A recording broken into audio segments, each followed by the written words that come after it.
That day, we were having a barbecue in the garden with our daughter and her husband. The warm sunshine filled the air with the aroma of grilling meat. Jason said, "Oh, we're running out of beer. Nancy, could you get some more from the shed and put them in the fridge?" "Got it. 4 or 5 bottles, okay?" I replied. My daughter, Emma, then asked her husband, "Hey, Harrison, can you help Mom? Just chill as many beers as you can." Harrison smiled and said, "Of course," and followed me to the shed at the back of the garden. The shed was relatively new, currently holding only a few cardboard boxes of beer. When I opened the door and tried to lift one of the boxes from the dimly lit back, Harrison, who was behind me, suddenly grabbed my shoulders and tried to force me to sit down. Instinctively, I turned my head to look at Harrison's face. Seeing his unusually desperate expression, I instantly felt a surge of fear, thinking he might attack me. "What? Hey, what's going on?" I started to shout in surprise, but Harrison looked a bit panicked and whispered, "I'm sorry. Please, just bear with me for a moment." "What?" I asked, confused. "I need to confirm something." Harrison said, his usual gentle smile gone, replaced by an unusually serious gaze. And then, we witnessed an unbelievable sight together. My name is Nancy. It was an early spring day with wonderfully pleasant weather. My husband had passed away after a short illness, leaving for heaven. Since having lost him, my daughter Emma and I have been living a modest yet quiet life together. For several years, it was just the two of us, mother and daughter. Then, through a friend's introduction, I met a man named Jason. Jason was the same age as my late husband and even resembled him slightly in build. At first, Jason and I were just good friends, but over time, we started to develop feelings for each other. However, whenever I found myself walking next to Jason and laughing, I couldn't help but feel an overwhelming sense of guilt. Jason, with a gentle smile, said, "There's no need to rush. I'll wait for as long as it takes." As he walked ahead of me, a little distance away. Though I was drawn to his kindness, I continued to struggle with my inability to fully let go of my husband, who was no longer in this world. It's been 7 years since my husband passed away. After meeting his relatives for the first time in years, I took over the care of his grave and altar.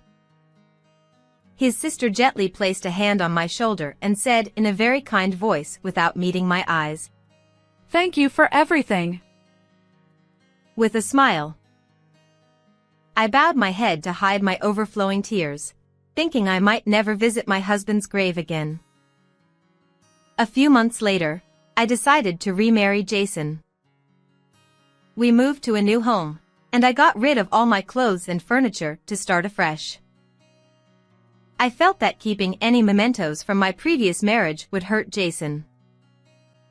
Initially, Emma was a bit hesitant, but gradually she grew closer to Jason. Even before our remarriage, Jason and Emma often spent time together as friends, so she adapted fairly quickly. Emma had just turned 15.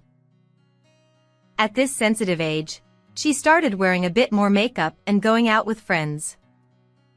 Surprisingly, she quickly began to rely on Jason for spending money. Our previous life as just mother and daughter had never been financially comfortable, and I couldn't afford to buy Emma everything she wanted. Jason was indulgent with Emma, unlike me, since I had to be strict about money. He would give her money without asking many questions whenever she said she was going out with friends. When I later cautioned Jason about this, he looked troubled and said, "I'm sorry. but it feels like money is the only way I can connect with Emma right now. Besides money, Jason continued to treat Emma specially in other ways as well. He treated her like a princess, and it made me happy as if it were for me. Jason was trying his hardest to love both Emma and me. I kept my wedding ring, my last memory of my late husband, tucked away in the deepest part of my closet, occasionally taking it out to look at it. But that began to feel wrong as well. So, I sent the ring to my late husband's parents with a simple letter. "I'm sorry, but I want to move forward." Was I allowed to be happy? I didn't know. But I truly wanted to be happy from the bottom of my heart. Eventually, Emma became so close to Jason that she was always by his side and never left him.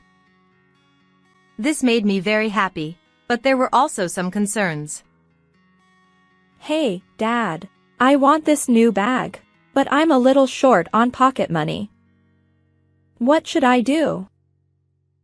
Emma asked. Which one? What does it look like? Jason replied, eagerly looking at the screen of Emma's phone. I caught a glimpse of the screen, which showed a bag from a well-known brand even I recognized. Jason scrolled through the phone and saw the price, then scratched his head with a slightly troubled expression. It's pretty expensive. But, well, okay. It's for you, Emma. Really? Yay! Thanks, Dad. Emma exclaimed, hugging Jason, who smiled with pride. Since my marriage, Emma's sense of money had gradually become skewed.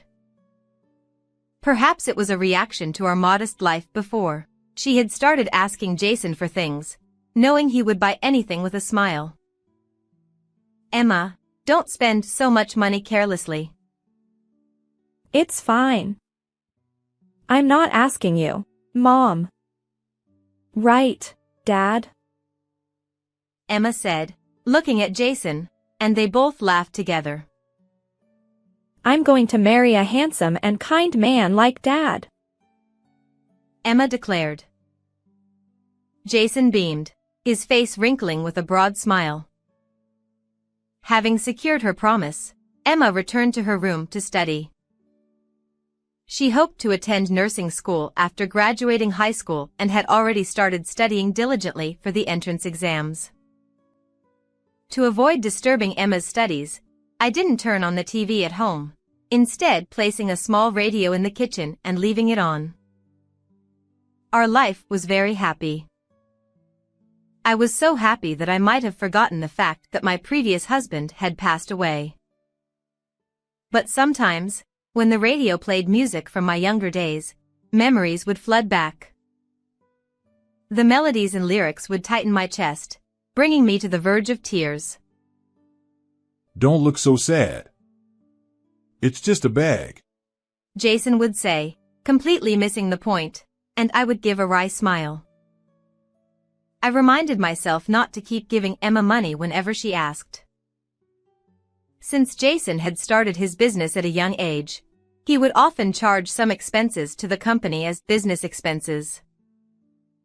This wasn't exactly commendable and could affect the company's financial health, so I strongly cautioned him. However, Jason continued to ignore my concerns. Honestly, he's too soft, I thought to myself. As the days went by, Emma successfully enrolled in nursing school. After graduating, she started living on her own. She worked hard as a nurse. When Emma turned 25, she began dating and eventually decided to marry a man her age named Harrison. When Emma first introduced Harrison to us, I was surprised but tried not to show it. Despite Emma always saying, I'm going to marry a handsome man, Harrison was not conventionally handsome, though a nice young man. With his gentle smile and soft demeanor, Harrison was, the son of a wealthy family and dressed in a manner that reflected his good upbringing. After their marriage, Emma and Harrison frequently visited us. Harrison was always kind to both Jason and me, and I was genuinely relieved and happy that my daughter had married such a good person. One day, Jason suggested that we have a barbecue in our backyard.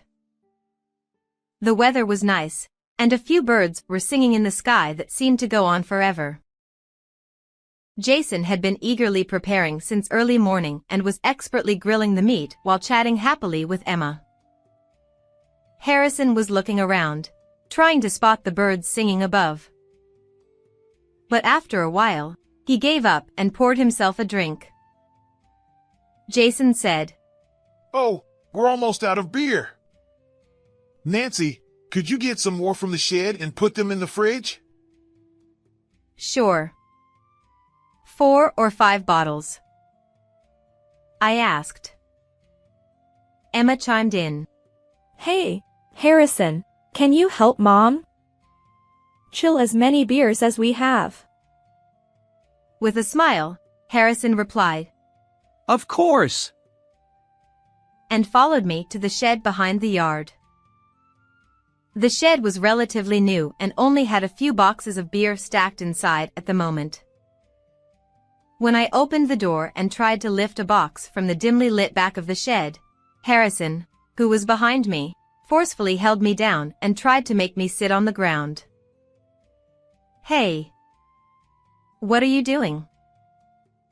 I exclaimed in surprise, about to raise my voice. But Harrison looked a bit flustered and whispered, Sorry. Please bear with me for a moment. "What?" I asked. I need to confirm something. He said. Before I could ask what he needed to confirm, he peeked outside from the shed door to check the surroundings. The weather was nice today, and the blue lawn in the garden reflected the sunlight brightly. Jason and Emma probably couldn't see us in the dimly lit shed. While observing Jason and Emma from a distance for a while, I saw Emma move closer, leaning on Jason's arm. She rubbed her face against his upper arm, laughing happily. I could faintly hear their voices. The sound of birds in the sky echoed in the shed, making their voices unclear. Harrison was watching them intently. Could he be jealous of Emma and Jason getting along so well? He seemed to notice me smiling unintentionally, and pointed, saying, Look. Emma glanced around a few times and then linked her arm with Jason's. Jason looked a bit flustered but also glanced around before happily accepting Emma. Their interaction seemed more than just a parent-child relationship. The birdsong ceased. With no wind and no sounds of insects, Jason and Emma's voices reached my ears clearly from a distance, though it was faint. Emma said, Harrison hasn't noticed at all. It's funny, isn't it? Jason replied. Well, Nancy hasn't either. People usually don't imagine such things. Emma continued. But this kind of relationship is exciting and fun, right? I listened to their conversation in a daze, unable to understand what was happening. Emma took a transparent bag with powdered medicine from her pocket and lightly mixed it into the glasses that Harrison and I had been drinking from. Did she just put something in our glasses? I asked. Harrison replied. That's probably a sleeping pill. She recently visited a psychiatrist without telling me. Sleeping pills? A visit to a psychiatrist without Harrison knowing? I couldn't make sense of it all, but how was I supposed to react to the fact that she had put sleeping pills in our drinks? Harrison said, Staying here any longer would be strange. Let's go. But don't use those glasses. After that, Harrison and I pretended to know nothing and returned to Emma and Jason. Emma was acting a bit unnaturally, glancing at my glass several times. The thought that she might be trying to make me drink some strange drug was shocking. I felt betrayed by the daughter I had raised, and the realization made me dizzy. Sorry, but I think I've had a bit too much Sunday. I need to rest inside for a while, I said. Jason responded. Oh. Okay. I'll take care of the cleanup. You should rest. Lying on the bed in the room, I stared blankly at the ceiling. Why did she put a sleeping pill in our drinks? And the closeness between Jason and Emma seemed strange. My head throbbed as I wrestled with the possibility that something might be going on and the disbelief that such a thing could be true. After lying down for a while, I fell asleep. As evening approached, I woke up and went out to the garden, where the cleanup was already done. Emma and Harrison seemed to be about to leave. Harrison noticed me, and he looked like he wanted to say something, but then he slowly averted his gaze and kept silent. Jason asked, Are you feeling better now? After Harrison and Emma left, Jason showed concern for me as usual. His words, his voice, everything sounded like a lie, and I forced a strange smile. You still look a bit unwell. Do you want me to make dinner? Jason offered, rolling up his sleeves and rummaging through the refrigerator. As he did, I recalled seeing Emma putting the sleeping pill in my glass earlier. Pushing Jason aside, I said, I'll cook, and quickly prepared a simple meal. There was no way I could eat anything he made right now. For several days, I hesitated to touch any of the stocked food or drinks in the house, fearing they might be drugged. These thoughts led to suspicions of eavesdropping or hidden cameras, making it increasingly difficult to live in my own home. One day, I received a message from Harrison on my phone. It seems he had consulted his parents about the suspicion of the sleeping pills. Concerned for my safety, Harrison's parents offered to provide a temporary place for me to stay. I feel like I'm going crazy living with Jason right now. I really appreciate the offer, I replied. Harrison said, It's a relative's cottage, and it won't be used for a while, so you can stay as long as you need. Also, I'd like to have a discussion involving my parents. Harrison's voice sounded dejected over the phone. It was understandable. His wife might be having an affair with another man. And that man was... No, I didn't want to think about it right now. Later, I lied to Jason, saying, a friend invited me to their cottage. I had already mentioned my persistent headaches since the barbecue, so I told him my friend invited me to rest there. Jason responded, A cottage, huh? That sounds nice. You should take it easy. Maybe I'll invite Emma over for dinner while you're away. His casual tone, without a hint of guilt, made me feel a wave of revulsion so intense that it gave me goosebumps. A few days later, I headed to the address Harrison had given me and visited the relative's cottage. After changing trains, I arrived at the station where Harrison picked me up by car. I'm sorry to make you come all this way, he said, bowing his head in genuine apology. I felt something stir within me, moved by his kindness in arranging a safe place for me. The area was full of vacation homes, with well-kept but seemingly unoccupied houses scattered among the trees. The cottage stood among these woods. Harrison's parents were waiting for me at the entrance. This was my third time meeting them. The first was for the wedding introduction, the second at the wedding, and this time. I had heard from Emma that they were quite wealthy, which made me feel a bit intimidated. I bowed deeply and expressed my gratitude for providing me with shelter. "Thank you so much," Harrison's father replied. Sorry to jump right into it. But could we continue this conversation inside? Once inside the cottage, we immediately began a discussion with Harrison and his parents. Harrison had already told his parents about Emma putting sleeping pills in our drinks. He also explained that it was perplexing how Emma's spending habits were extravagant, surpassing his own salary since their marriage. It was painful for me to hear as her mother. Harrison said, "We also need to clarify where Emma's money is coming from. My parents propose making a donation to Jason's business and see how he reacts. Would you agree to let us proceed this way?" The phrase "see how he reacts" made me uneasy. What exactly were we hoping to uncover? What kind of outcome awaited us after taking this step?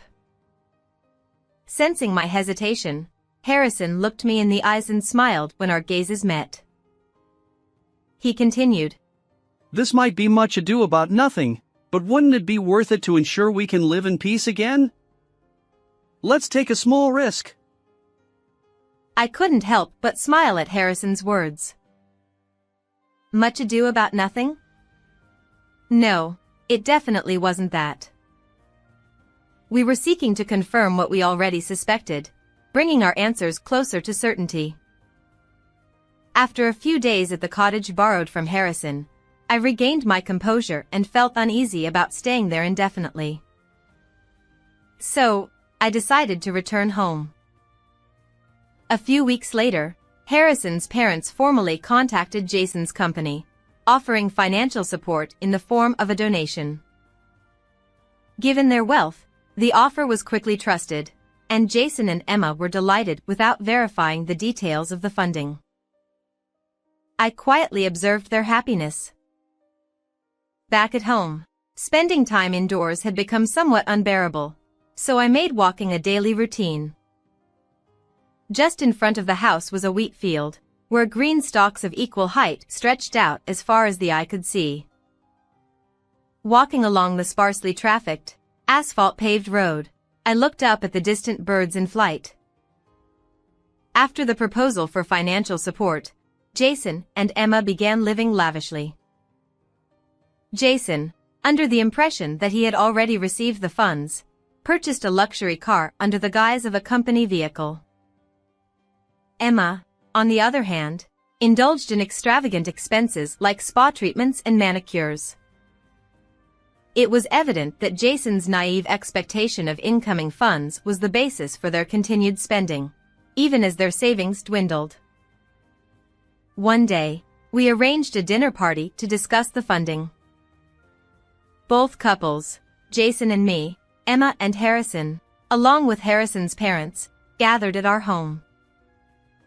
Jason bowed repeatedly, ingratiating himself with Harrison's parents. Jason said, "I really can't thank Harrison enough. Emma always says she's so happy to have married such a wonderful person." Jason continued his flattery, but Harrison's parents didn't return his smiles. Instead, they quietly placed some documents on the table.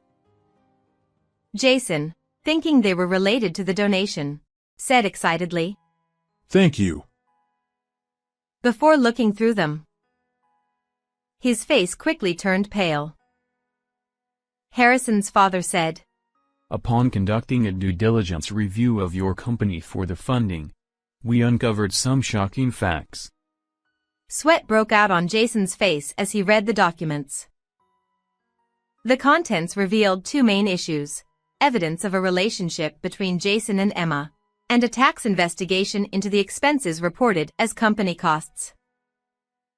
Seeing proof that my daughter had been involved with my husband made me want to cover my face in shame. The expenses for Emma's jewelry, spa treatments, and other indulgences had all been falsely reported as business expenses, resulting in back taxes. Harrison's father continued, We cannot provide funding to a company engaged in such fraudulent activities. Jason stammered. But this can't be. In his agitation, Jason spilled his tea. Emma was nearby and shakily stood up to wipe the mess with trembling hands. Emma, I'm divorcing you, and I'll be claiming damages. Huh? What? What do you mean by damages? You cheated on me. Isn't that obvious? And Nancy, too. Saying this, Harrison looked at me. Jason's gaze shifted from the documents to me, his eyes filled with fear. I'll also be divorcing Jason and claiming damages. Of course. What are you talking about? That's impossible. Jason's voice faltered as he trembled, dropping the documents to the floor. Emma, with a frightened expression, approached Jason and pointed at Harrison, her lips quivering. No. No, it's not true. It was Harrison who cheated. Harrison and Mom. Until the very end, Emma made incomprehensible excuses resembling screams and repeated attempts to shift blame. Despite Jason and Emma's desperate attempts at excuses, there was solid evidence against them, leaving no room for escape. Eventually, Jason lowered his shoulders in resignation and began to speak quietly. Jason admitted that he began a relationship with Emma, but he realized there was no love involved. Initially, he rejected Emma, who approached him for money purposes. However, he eventually weighed Emma's increasingly feminine appearance against my aging and diminishing charm and came to a decision. I'm a man too. We're not even blood related. I couldn't resist. Jason said. It was Emma who suggested putting sleeping pills in our drinks on the barbecue day. After drugging me and Harrison, she planned to undress us, put us in the same bed, and take photos to demand damages. How shallow of them. Beyond contempt, I looked at them with cold eyes. I'm really sorry. Please forgive me. I beg you. I'm so sorry too. I don't want to break up with Harrison. I just watched the two of them bow their heads without saying a word. Words escaped me. It's not like I should forgive. How could I forgive?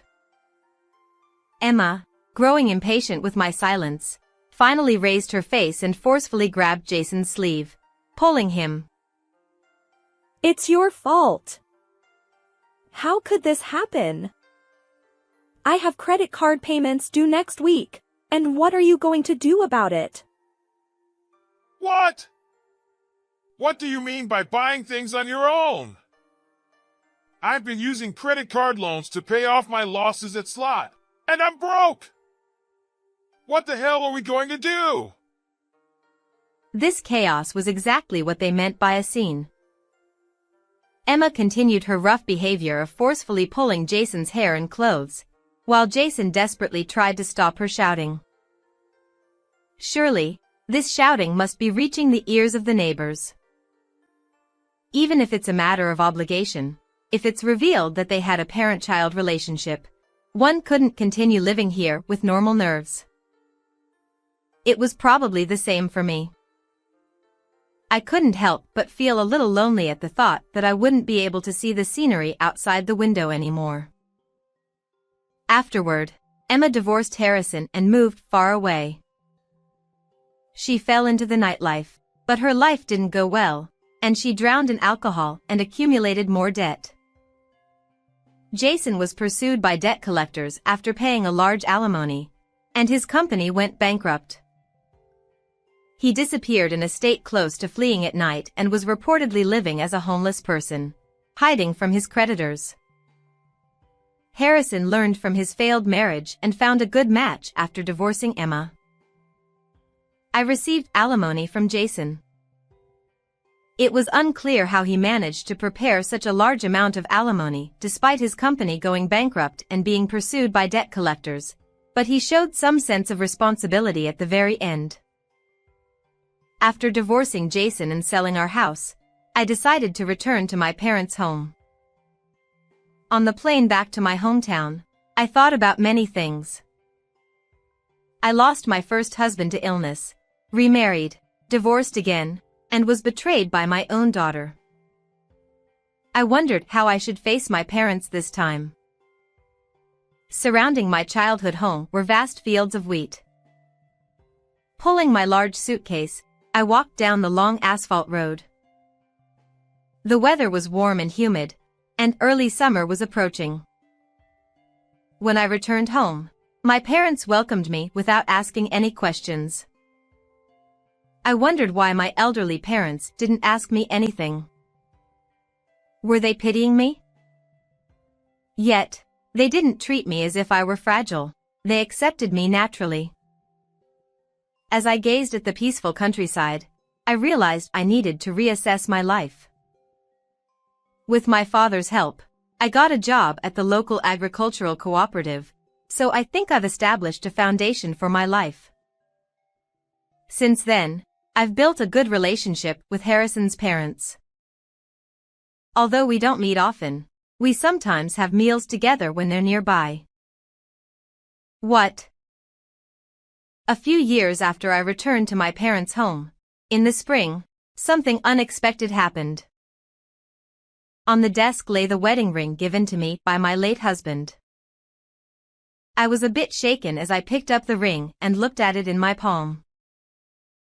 While I stood there in a daze, my mother, with her bent back, came from the kitchen and wiped the table. A long time ago, his parents came by.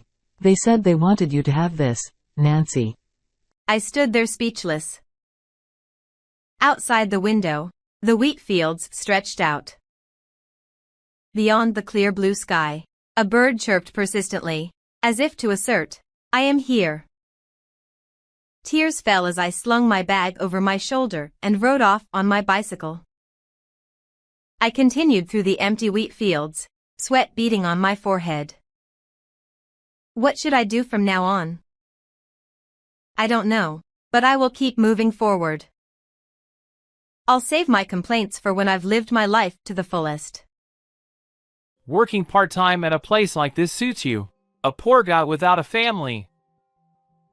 My classmate Aaron mocked me while I was working at the convenience store.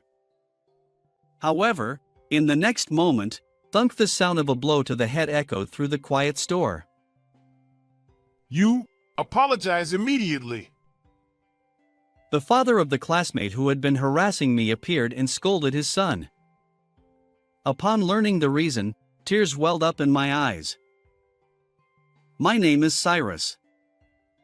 Ever since losing my parents in an accident when I was young, I've been an orphan, transferring schools multiple times. I moved from one relative's house to another.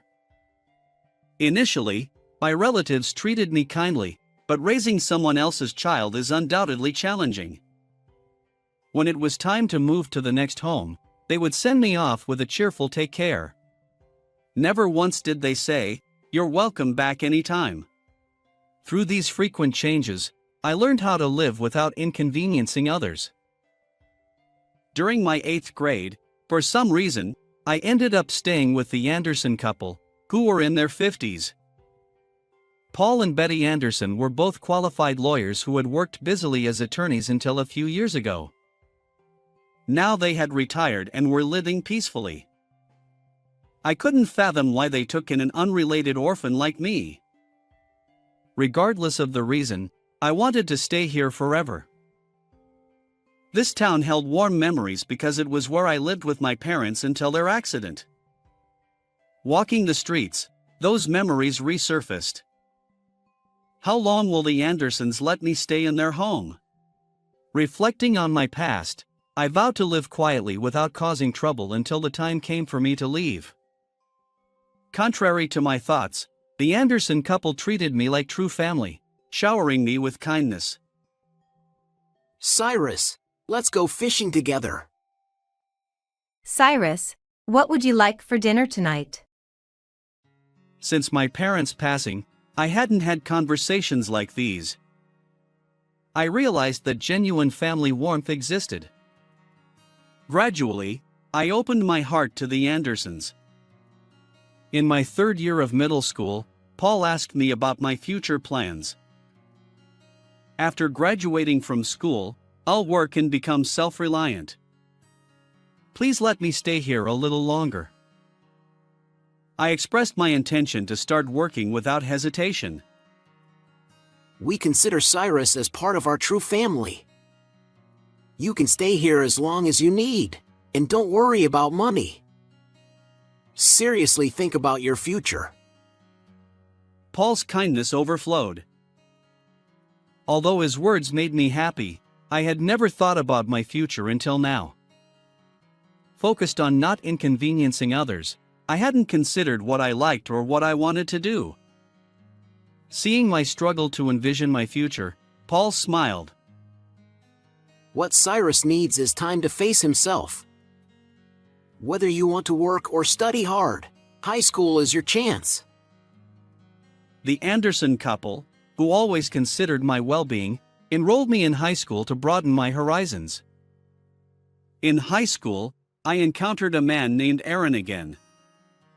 Aaron was a classmate from elementary school. We hadn't spoken much back then because we weren't in the same class. However, in high school, Aaron took every opportunity to make snide remarks and harass me. Aaron, belonging to a prominent group, gradually began involving others to tease me. As an orphan without parents, I've been a frequent target of bullying at school. So, I know not to engage in such situations. I'll ignore him, and he'll get bored soon. Thinking this way, I decided to ignore Aaron, but he kept bothering me. My stress continued to accumulate. And so, my high school life began, far from smooth. About a month after starting high school, Paul asked me about my school life. It's fun, Paul. Thank you for letting me attend high school. Definitely won't mention Aaron's harassment. After all, I don't want to make them worry about me. I had resolved to challenge various things during my high school years using the time the Andersons had given me. I wanted to discover my own potential. To repay the Andersons even a little, I came up with the idea of working part-time at a convenience store.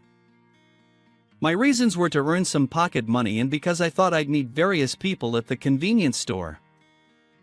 The Andersons were genuinely delighted with my decision.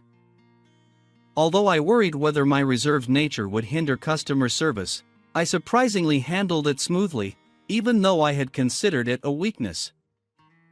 As for my co-workers, they included college students, housewives, and a 65-year-old man.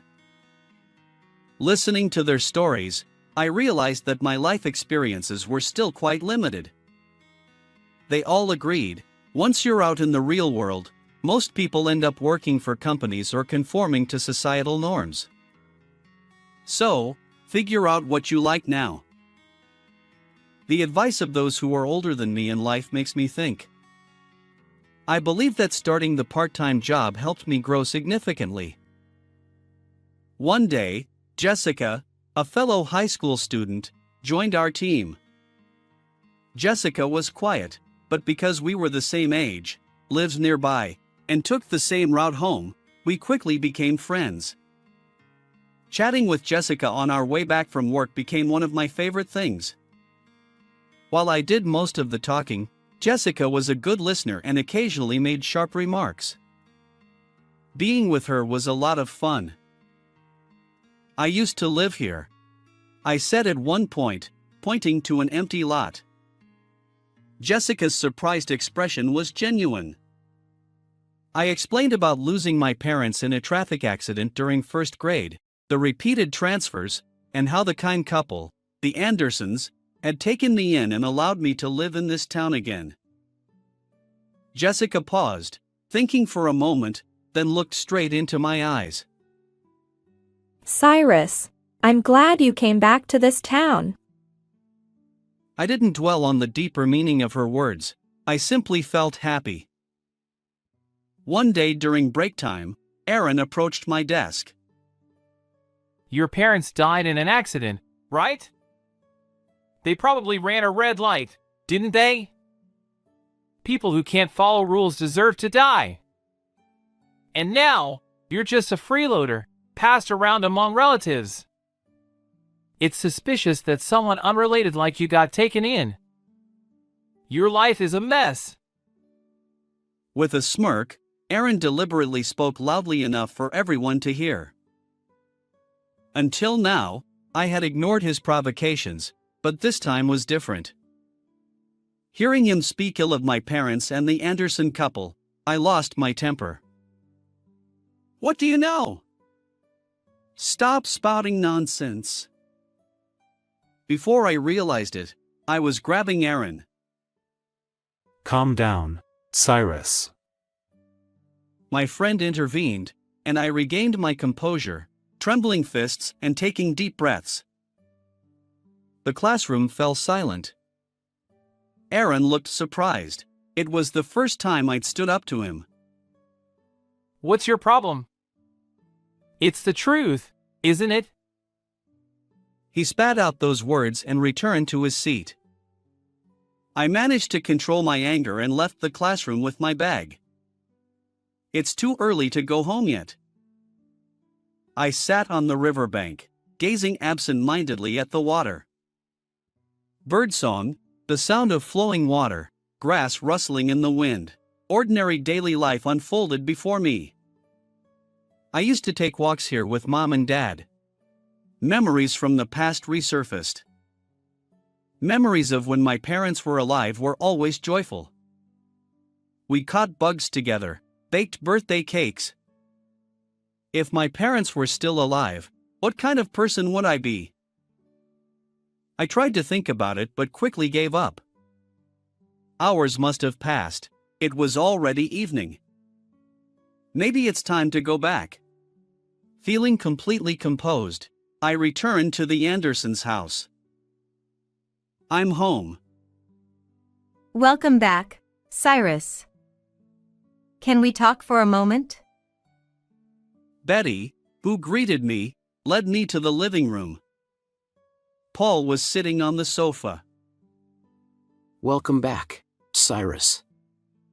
Your homeroom teacher called earlier, saying you disappeared during lunchtime. What happened? Sorry for leaving school without permission. I debated whether to mention Aaron. Paul and Betty looked at me with concern. I couldn't lie to these two, that much I knew. Right after starting high school, I became the target of harassment, mainly by Aaron, a classmate from elementary school. I recounted all the events leading up to today. I see. You're strong, Cyrus. Thank you for sharing. Don't endure it anymore. Lean on us a little more. Cyrus, whether it's something fun or painful, talk to us about anything. We're family. After listening to my story, both of them leaned in and said this. Since that fight, Aaron has bothered me less. However, one day, after work, when Jessica and I were leaving the convenience store as usual, I heard a voice. Oh, the person I least wanted to see, Aaron. Working part-time at a place like this suits you. A poor guy without a family. He began disparaging me in front of Jessica. I glared back at Aaron without saying a word. At that moment, What are you doing? a stern man approached Aaron from behind and smacked him on the head. Surprised, Aaron turned around. Dad? The man was Aaron's father. While Aaron stood speechless, his father came over to me and apologized.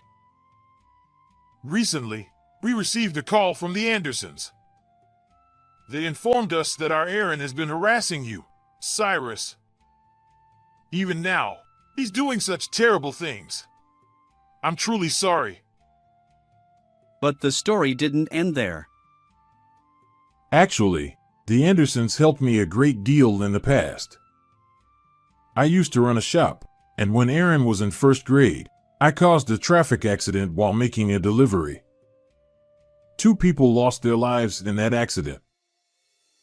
Those 2 people who died were your parents. Aaron stood next to his father and spat out those words. The sudden revelation left my mind reeling. Aaron's father briefly looked down but then continued speaking.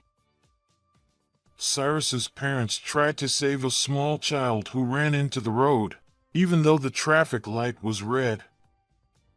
I wasn't speeding, but the sudden event made it impossible to avoid them. I'm truly sorry. Aaron's father seemed visibly distressed, his arms trembling with tension. People around me suspected that I was speeding. The shock of causing an accident was bad enough, but being doubted took a toll on me both mentally and physically. The Andersons were the ones who helped me. In the aftermath of the accident, Aaron's father sought legal assistance from Paul. As it turns out, the Andersons were Paul's upperclassmen from college, and they had known each other for a long time. They listened empathetically and gathered evidence to address the unavoidable nature of the accident. Thanks to their efforts in dispelling misconceptions, Aaron's family could continue living together, and their shop reopened. Aaron's father expressed heartfelt gratitude to the Anderson couple. However, after the accident, false rumors circulated. Aaron's family couldn't walk outside for a while, and even after reopening the shop, customers rarely came. Aaron faced bullying at school. Because the Andersons helped us, we can live a normal life now. Aaron's father reprimanded him. Why did you run despite a red light? Dad, who followed the rules, was suspected, and I suffered. Dad isn't at fault. Aaron seemed to channel the frustration he had felt in the past. Knowing that Aaron's father had also endured hardships due to the accident and had considered me, my heart tightened. Aaron's father said, Aaron, I'm sorry. I thought Aaron had forgotten about the accident a long time ago because you were so young. Let's go home and talk slowly. Aaron's father spoke to Aaron in this way, and then, looking apologetic, he placed his hand on Aaron's back and the 2 of them slowly walked away. Jessica, who had been listening to the whole story, suddenly spoke up from behind. Cyrus. You know, your parents protected me during the accident. Jessica's sudden confession left me speechless. According to Jessica, on the day of the accident, when she was in first grade, she was walking her dog. The dog suddenly ran towards the road in response to a flying bird. Jessica, who had let go of the leash, desperately chased after the dog and ended up on the road. At that moment, a truck came from her right, and Jessica's parents, who had witnessed the accident, rushed to protect her. They pushed Jessica out of the way, sacrificing themselves. Jessica later learned that the 2 people who had helped her were my parents. Jessica's parents had gone to apologize, but Jessica was in shock from the accident and stayed indoors for a while. When she finally started going outside again, she found out that I had been taken in by a distant relative's family, who were not even related to me. Jessica had been tormented by guilt for not being able to apologize sooner. She felt that she owed my parents a debt she could never repay. Cyrus, when you told me about your parents, I had a feeling, but hearing that person's story just now confirmed it. I'm so sorry for the late apology. Thanks to your parents, I've been able to live like this. Thank you so much. Jessica apologized deeply. When I returned home, I told Paul everything I had heard today. Paul said, I really respect Cyrus's parents. It's not something anyone can do, risking their lives to protect someone else's child.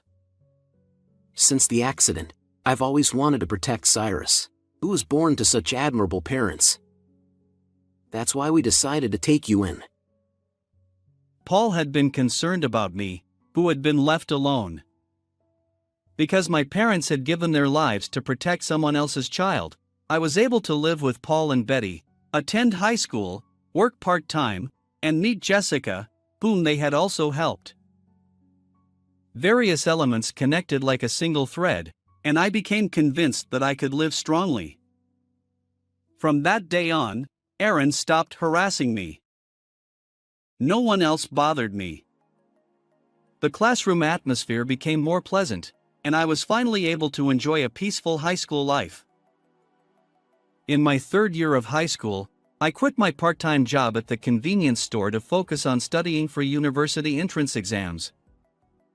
Inspired by the stories of the college students I had met, I decided to pursue a legal career.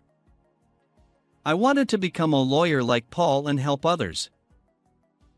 I was accepted into university, and Jessica was accepted into the same university. We had actually been dating since our second year of high school. Cyrus, let's go tell the convenience store where we worked that we got accepted. With those words, Jessica started running along the embankment. Whether it was fate or not, we had met. Knowing our pasts and having hope for the future, we cherished ourselves. From now on, I would continue to live my life, proud of my parents who had risked their lives to help others. With that thought, I started running along the embankment where I had once walked with my parents. How did you like this story? If you enjoyed it, please consider subscribing to my channel. Until next time.